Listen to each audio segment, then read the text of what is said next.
Okay, everyone, we're leading up to Christmas. We're not there yet. And I have been counting down because this year I'm very excited. I'm reclaiming Christmas. And I'm actually building what I would consider traditions going forward. That's what I did in relationship. Every year you bring out a decoration and it means something because it has history with that person. And so, for some reason, my partners all stole or destroyed most or all of my Christmas decorations. But you know what? The one I still have? I have the Nativity creche from my childhood. I grew up in a congregational church in New Hampshire, and we had a Christmas pageant. I was always a shepherd or something. I wanted to be a king. We three kings of Orient are bearing gifts from countries afar, field and fountain, moor and mountain, following yonder star. Oh, star of wonder, star of light, star of royal beauty bright, westward leading, still proceeding, guide us to this perfect light. And does anybody know that it's actually Venus in the sky they're talking about? Yes. And it's a Venus Luciferous, which is the evening star. And then the other half of the year, it is Venus Hesperus, the evening star. Or is it the other way around? The morning star, Venus Luciferus. The evening star, Venus Hesperus. Because I named my daughter Hesper, because she was born when Venus was the evening star. And the dogwood had the Christos, sign of the four berries, the four petals. I love symbolism. I love all that stuff. I'm not into gematria, whatever that is, the Kabbalistic way of using numbers for things. I'm into numerology, which is quite different, and using numbers as a way of creating life magic. That's why you repeat something you want to happen 3 times. Oh gosh, a little digression I'm going to do. When I realized this as when I'm healing, I realized that when I lived with the narcissist, and I'm going to be always talking about narcissistic abuse, so that's part of the healing process, and that's what this channel really stems on. I remember that when I was living with him, I found myself having to repeat things like a crazy person because he challenged reality. He challenged objective reality with his subjectivity. And I repeat something over and over again. And I can't recall what exactly it was that I used to repeat, but it actually freaked him out, and that was good. So if you're stuck in a relationship with a narcissist, you could say, he has no kneecaps. Okay, that's the really bad example. Usually it was in a state of panic. So I can't tell you, I can't give you any guidance. other than if you find yourself in the thick of being with a narcissist and you're in this abusive cycle and you're trying to get a hold of reality and you know you sound like a crazy person because you're repeating something over and over again, like, this isn't true, this isn't true, this isn't true, this isn't true, this isn't true, this, I know this isn't true. Oh my God. You know, when you do stuff like that, it's really just getting a grip. It doesn't mean you're crazy. Oh boy. So I'm in this place of appreciating my parents now. And I called, and my father, I'm going to call him in the morning.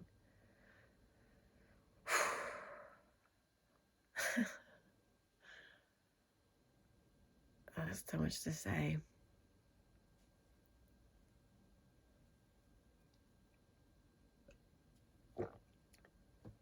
Let's just say I'm now benefiting from having stayed in contact with my parents, not going non-contact. It helped me not knowing what they were this entire time, so that I would stay in the relationship. I used to limit my exposure, grant you, and whenever we had family vacations, my mother would try to get me to come and live in the same house as everybody, but always having had the memory of being brought to tears for something, I didn't like to do it, so I refrained. I was the one that would be brought to tears for something.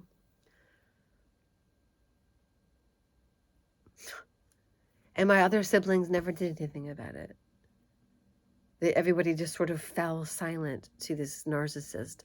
And that's when it took years and years and years. I avoided the family so that I wouldn't be abused. And then I realized in 2022 that after healing from all of my partners being the actual narcissist, the original sin is where I went astray is having had a mother and an enabling father. Yeah. So then you go, okay, well, what does this serve? Like, how does that serve? So if I went through that torturous hell in which you are actually denied your very being, let me just tell you, and so you understand the level of betrayal, of what it's like being an invisible child. So brother, sister, me. And we're all very talented and exceptional in some way or another. And my older sister, Janine, had the least amount of talents, but she was given the most amount of verbal abuse by my mother. She's the most fucked up in the head. Excuse me, I'm drinking beer. The golden child was my sister Corky, who was 3 fractions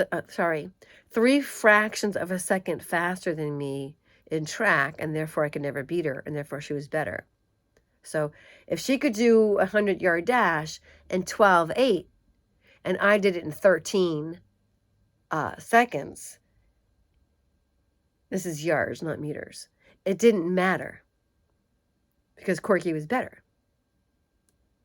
My older sister was better. She would always be better. Therefore, I didn't matter, even though I was the fastest in my class, even though my class knew, because I lived in a small town, and I was born in a town that was larger, and I learned to run fast, and this is no lie, to get away from the neighborhood boys who wanted to beat my ass.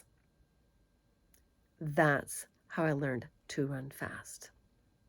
And there's a story there about the Dubois brothers and the coming soon and the nursing home, Greenbrier Nursing Home. And it goes full circle because I eventually worked there, attempted to be a nurse's aide, and how I had the ability to tune into a person who was on a bed in the hospital and they wanted to go down the light tunnel and they couldn't get there.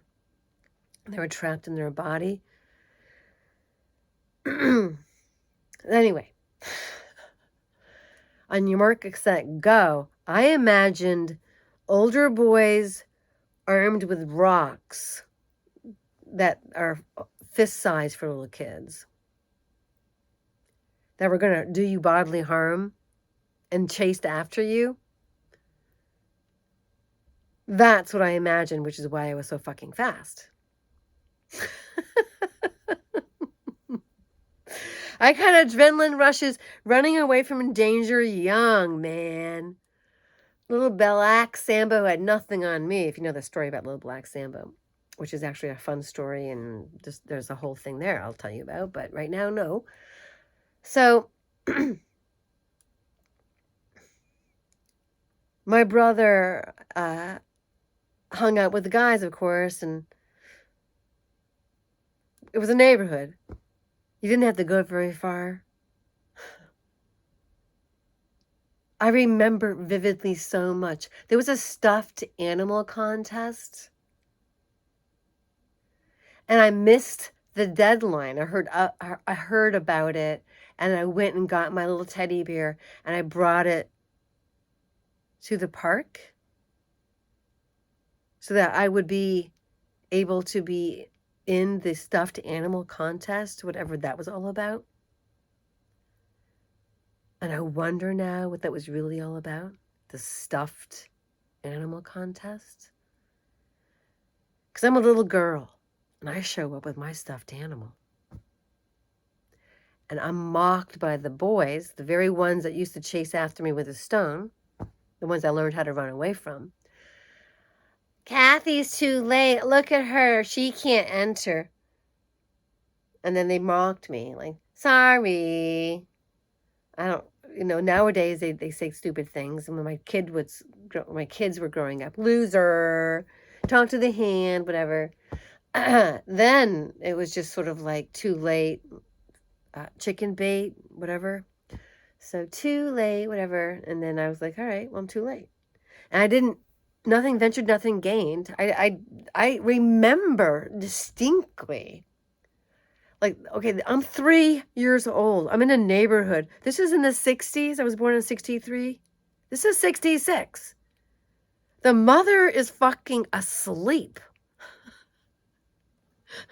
We're all wandering around doing our own effing thing. I don't even know where my father is. My memories do not have my parents in it. It's like Charlie Brown's, any Charlie Brown episode you'll ever have with the adults. We used to laugh about that, me and my siblings. That's what adults were.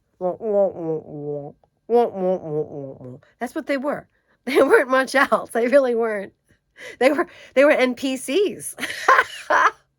Before NPCs became something that you knew, non-playing character in the game of life, but in video games, whatever. So yeah, my parents were NPCs for sure. So I just called my NPCs, and they're doing just fine. And I'm having a good time with life, and I'm recovering, I'm healing. I mean, like, come on, life is what it is. And I go, okay, well, now that I can see how funny this is, I can help another person escape that tragic comedy, because I certainly don't want to ever have subjected that to myself ever again. I can see the rewards now. Kinda. The fantasy of a partner that I can relate to, that he does his creativity and I do mine, and we get together and talk about it, and I would love to have a garden and all that jazz. Create together. But I haven't got that. So I have to do it for myself, and I'm doing it for myself, and I'm healing, and it's like amazing how much happier I am. So I'm telling you, get through the discovery. You discovered that you're the child of a narcissist. You discovered that all of your relationships have been narcissists. And then you find out people want to make you bad. Oh, something must be wrong with you. You're guilty of being brainwashed by a narcissistic parent. So then you're gaslit and fucked over again.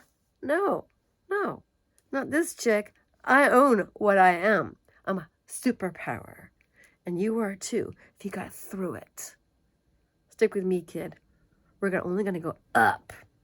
Up in price.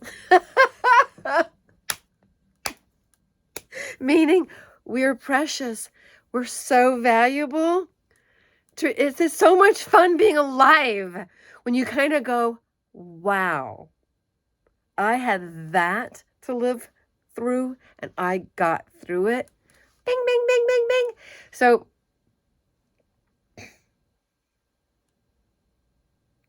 I own it. It's wonderful.